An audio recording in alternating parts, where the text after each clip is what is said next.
पाप नहीं है। तो इन लोगों ने, जिसने धर्म के विरुद्ध जा करके हमारे जो, चाहे गोडसे जी हो, चाहे जिसकी बात आप कह रहे हैं, वो धर्म के विरुद्ध अगर गए थे तो उसके विरुद्ध अगर खड़ा होना है, उसके विरुद्ध तलवार उठाना है, तो ये गीता कहती है। और नंबर दो, सांसद साहब आपने गोडसे जी कहा, तो गोडसे जी और तहसील पूना जी, एहसान पूना जी कह दूं तो मैं क्या, इसमें कौन सा है? वाह भाई वाह, एहसान पूना जी, गोडसे जी, एहसान पूना जी अगर मैं कह दूं तो आप बालक बुद्धि कहते हैं, और बालक के जगह हम सठियाया हुआ प्रधानमंत्री बता दूं। अरे गोडसे का मनोरंजन कर रहे हैं, ये अब सठियाया हुआ प्रधानमंत्री जो है वो तरह की कहानी नहीं, मुझे बुद्धि तो फिर भी संसदीय शब्द है और तमाम दुनिया भर में आप सांसद हैं, कहानी किससे सुनाता है? वीरेंद्र जी आप सांसद हैं, बाल बुद्धि तो संसदीय शब्द है, लेकिन जिस शब्द का उपयोग आपने वीरेंद्र जी किया वो संसदीय परंपराओं के खिलाफ सठियाया हुआ भी संसदीय है। अच्छा, हिंदू का हिंदू का 60 वर्ष के बाद बहुआ व्यक्ति सठिया जाता है। आप सांसद महोदय, माननीय सांसद हैं वीरेंद्र जी, कहानी किससे बताए? प्लीज ऐसा मत करिए, ये शब्द असंसदीय है। कीमती जो किससे बता करके मुद्दों से हट गए, ये मैं भी कह सकता हूँ, लेकिन मैं नहीं कह रहा हूँ, चूंकि सवाल यहाँ से उठा है, बाल बुद्धि करके इंगित किया गया है, तो मुझे मजबूरन कहना पड़ रहा है कि प्रधानमंत्री भी 60 के पार हो गए हैं। नहीं, मुझे लगता है ये अवॉइड। ओके इसलिए उन्होंने Satyaprakash Mishra wants to respond, NDA and from NDA से Satyaprakash Mishra wants to respond. Tehseen मैं आपको बता रहा हूं, बाल बुद्धि शब्द एक वरिष्ठ नेता के लिए संसदीय शब्द है, लेकिन आपने जिस शब्द का इस्तेमाल किया मैं उसको जबान पे भी नहीं ला सकता, वो घनघोर और संसदीय शब्द है।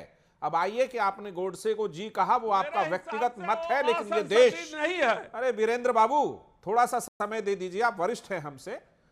गोडसे तो इस देश में न्यायालय द्वारा और पूरे समाज द्वारा जेडीयू के है। गोडसे मुर्दाबाद कहिए। अरे प्रभु थोड़ा हमको बोलने दीजिए सांसद महोदय। बोलिए गोडसे मुर्दाबाद तो शांत हो जाएंगे वो। गोडसे तो मुर्दाबाद ही हैं, गोडसे की पूरी विचारधारा मुर्दाबाद है। सिर्फ गोडसे व्यक्ति मुर्दाबाद नहीं है इस देश में, उसकी पूरी विचारधारा को कोई जगह नहीं है। तहसीन पूनावाला, भ्रष्टाचार पर प्रधानमंत्री ने बोला है हम ना रुकेंगे ना थकेंगे, जो कार्रवाई हो रही है वो होती रहेगी। बिल्कुल, अजीत पवार जी को डाल दीजिए जेल के अंदर, छगन भुजबल जी की जो फाइल घूम गई उसे ढूंढ कर निकाल दीजिए। हेमंता बिस्वा शर्मा जी के खिलाफ भाजपा ने जो लेटर व्हाइट पेपर निकाला था, उस व्हाइट पेपर में उनको जो अक्यूज से उनको बना गया है विटनेस से बना दीजिए अक्यूज। कौन रोक रहा है इनको? कीजिए अटैक, अपने लोगों पे भी कीजिए अटैक। वो क्यों नहीं कर रहे? कौन कह रहा है कि यहाँ पे कोई भ्रष्ट है तो उन पे कार्रवाई कीजिए। अपने लोगों पे कार्रवाई करना कौन रोका है? इनको किसने रोका है? और मैं हेमंत सोरेन जी को बहुत बहुत बधाई देना चाहता हूँ, झारखंड के सबसे अच्छे मुख्यमंत्री बनकर निकले। इसीलिए एक ट्राइबल स्टेट के अंदर भाजपा ने इस तरह का अटैक किया है, लेकिन हेमंत सोरेन जी अब वापस बाहर निकले और वापस वो झारखंड को आगे प्रगति के रास्ते पे ले जाएंगे। और जेएमएम और कांग्रेस की सरकार दोबारा रिपीट होने जा रही है। हरियाणा में कांग्रेस की सरकार आ रही है और महाराष्ट्र में एनडीए की सरकार आ रही है। जी, मैं ये जो बालक बुद्धि की संज्ञा दी गई, इसके ऊपर कहना चाहूंगी।